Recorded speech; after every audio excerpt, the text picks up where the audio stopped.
Hey guys, so it's morning of Tuesday the 30th. So I made it here to Big Branch Shelter. It's got its name from the water source, which is down there, Big Branch. Really good water source. There's actually a really big wasp nest down there too. I don't know if you can see it, but it's kind of hanging underneath that one rock right there. That one rock out of 1,000. Here's a look at the shelter. Pretty basic, you know, standard shelter for the AT. Which, I mean, it's not much better than the last one that I passed up, because if the rain's really blowing, you know, from the right to the left, it'll get like the foot of your sleeping bag wet. But I mean, this one's slightly better, I think. It's bigger too, so if anything, we could have turned sideways. I stayed here last night with Pole Breaker and Barefoot Cook. They left about 10 minutes ago. And the privy's right up there. You can't really see, it's kind of tucked over the hill, nice and far away from the water source, which is, you know, always good.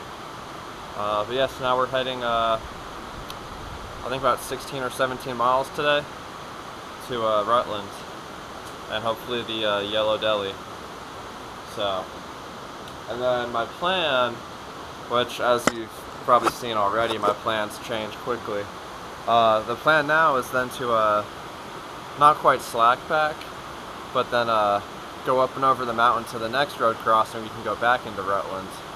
So basically spend 2 nights at the hiker hostel or the Yellow Deli without having to sacrifice any mileage. So, because those are both like, that's a 17-mile day that second day, so that's still a decent day as far as staying on schedule. So anyways, that's the plan. I'm gonna sign the trail log. Oh, but look how small my pack is now. Like, now that there's hardly any food, like there's the top of the frame, but my pack's already sitting down there, and I've got these side straps really tightened down too, which is awesome. So everything's nice and close and it's amazing. I really want to, there's one pack I really want to try out, but it's from like a cottage industry place, so they wouldn't be able to make it for probably like 3 weeks, is what the owner told me beforehand. So I wouldn't get it until I have like 2 weeks left in the trip, and I don't know, to me that's not really being able to justify the price. But for now, the Osprey 58 is working out great, so I'll just stick with that. You know, if it's not broke, don't fix it. So anyways, I'll check in with y'all later. Hey guys, so we're at Little Pond campsites. Oh, there's like a caretaker cabin or shelter up there. Huh. Anyways, yeah, we'll check out the next one, that's fine. But it is 8:50 right now, so we're making decent time. Just kind of cruising along. I know I say that a lot, or chugging along, or getting along, or whatever. But not a whole lot to describe. This pond is really cool though. I like that big old rock outcropping out there. That's really cool. I mean, the trail goes all the way around there, so I bet you could climb up on that. I'll try and show it to you if there's a break in the trees, which it looks like there might be ahead. Whew.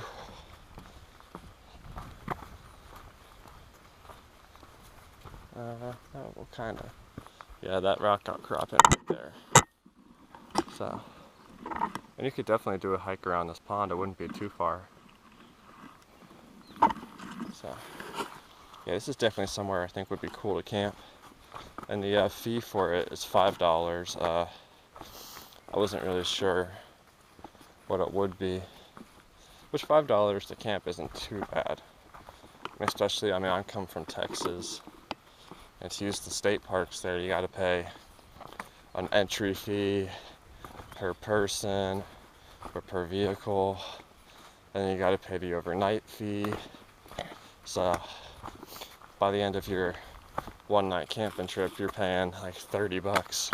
So, you know, it's although I mean that's car camping, so they're providing water and electricity and flushing toilets and showers, so it's a different, but I don't know, after camping for free for the past 100 or so days, more or less, it's weird to see people wanting to charge for campsites out here, but you know, I get it. You know, you gotta help your club somehow. So, but anyways, I'll check in with y'all later.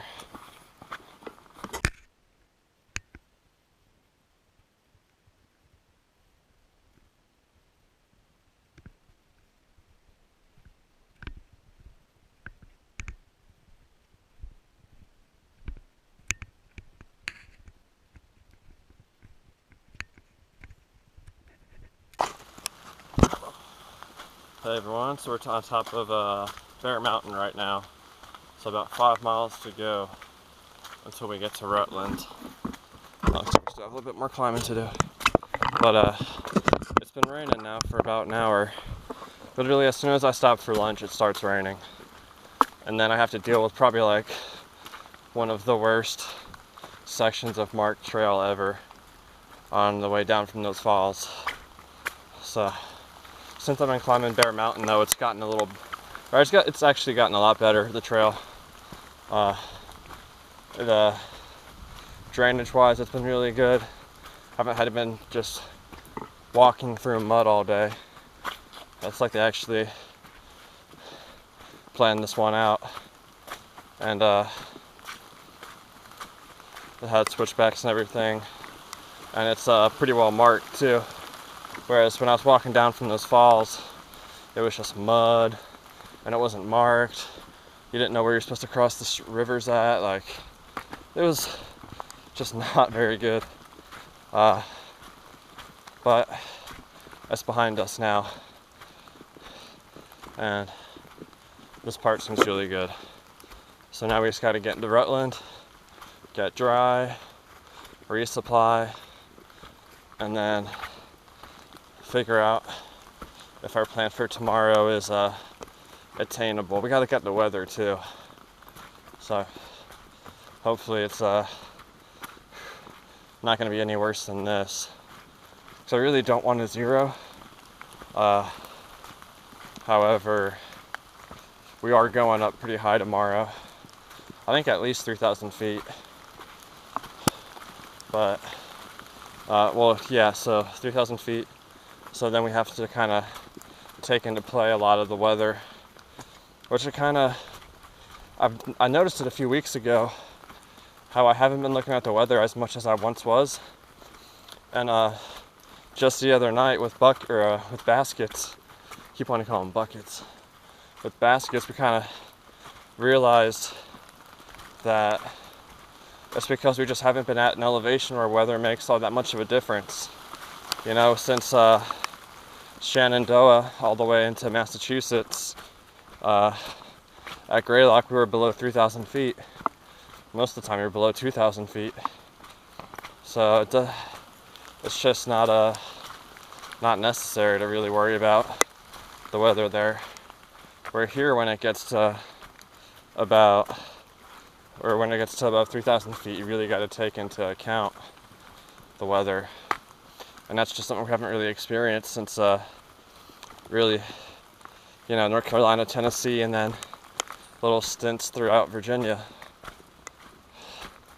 So that's kind of why it feels weird here. I thought it was just because I was, you know, getting better at hiking and being more hardcore, but no, it was just the elevation levels. So that's all right though. I mean, it is what it is. We could hike through it, but I'm not you know, I got time. So we'll see how it turns out though, and I'll check in with y'all later. Hey guys, so this is a look at Minerva Hinchy Shelter. Pretty good bed pad there, probably about 8 or 10 people. And it's got this little desk or table in here. So I signed the trail log. Not a whole lot of people here. I was only on like the 4th or 5th page, which is pretty towards the beginning for me. Usually there's a lot of like weekend hikers and stuff. It's probably just not a popular shelter, but I know it's not It's official because Turkish signed it, and he's like the first through hiker that was up here. So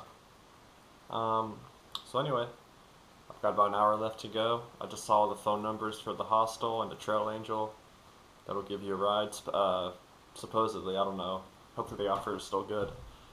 I don't have service here though, so I can't call and get it arranged. So I'm going to hike a little bit. There's one little hump I gotta get over, and then I will set out, or not set out, I'm already setting out. Then I will call the hostel to see if they can send a ride, or the Trail Angel.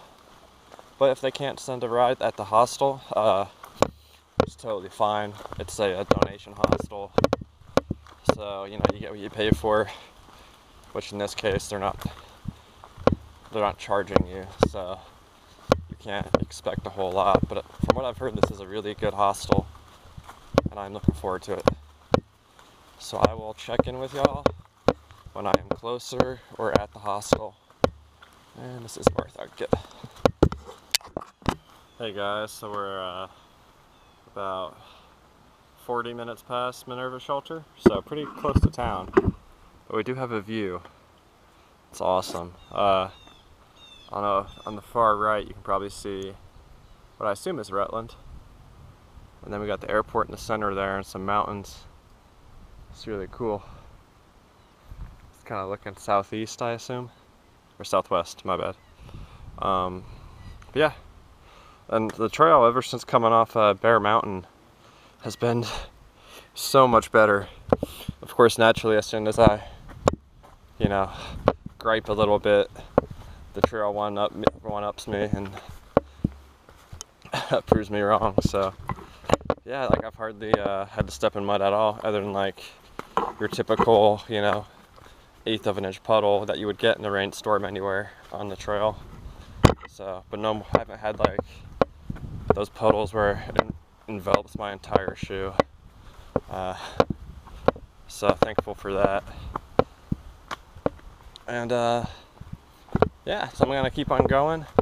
I don't think I have too much further. Probably about like 25 or so minutes, 25-30 minutes. So part of it looks like a pretty steep downhill though, so I'll probably take that part kind of slow. See, for that very reason. So, alright, I'm gonna check in with y'all later.